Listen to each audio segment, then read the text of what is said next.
एक गुरु और शिष्य जंगल से होते हुए अपने गांव जा रहे थे। अंधेरा काफी हो चुका था।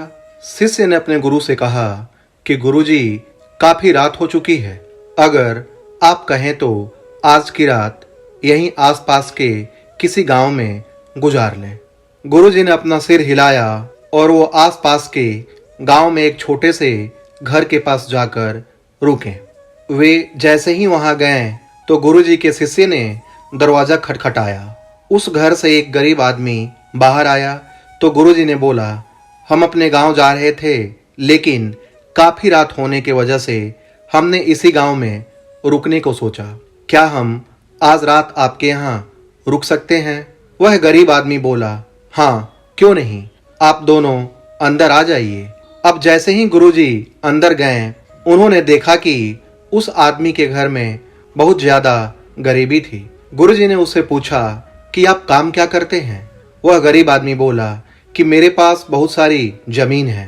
तो गुरुजी ने बोला, अगर तुम्हारे पास बहुत सारी जमीन है तो इस तरह से क्यों रह रहे हो? वह आदमी बोला, यह किसी काम की नहीं है। गांव वाले बोलते हैं कि ये जमीन बंजर है, यहाँ पर कुछ भी नहीं उगाई जा सकती और वहाँ फसल उगाना बहुत बड़ी बेवकूफ़ी है। गुरुजी ने बोला कि तुम्हारा गुजारा कैसे होता है? वह व्यक्ति बोला कि मेरे पास एक भैंस है जिससे मेरा पूरा घर चलता है।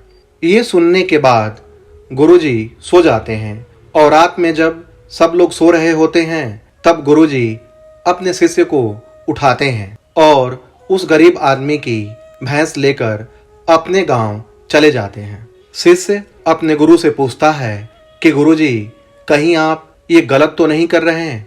उस गरीब आदमी की रोजी रोटी इसी भैंस की वजह से चलती है। तो गुरुजी अपने शिष्य की तरफ देखते हैं और मुस्कुराते हुए आगे बढ़ जाते हैं।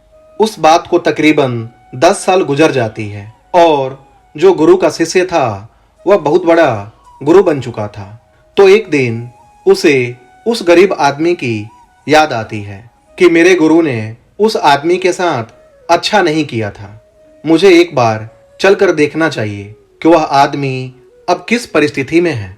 वह शिष्य उस गांव की तरफ जाता है और वहां जैसे ही पहुंचता है तो वह देखता है कि जहां पर उस गरीब आदमी का झोंपड़ा था वहां पर एक बड़ा ही आलीशान महल बन चुका था और उस झोपड़ी के बाहर जो बंजर जमीन थी उस पर फल और फूलों के बगीचे थे।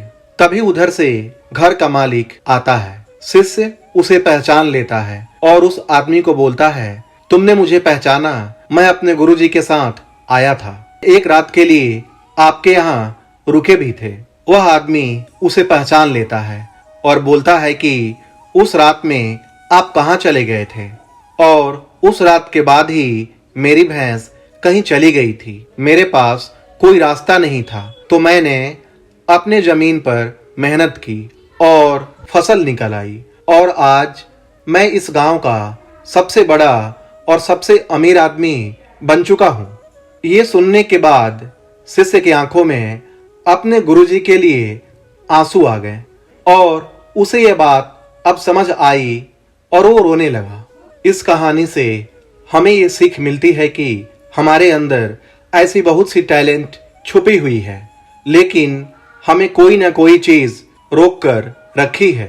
वो आपके फैमिली वाले भी हो सकते हैं, आपकी जॉब भी हो सकती है, कुछ और भी हो सकता है।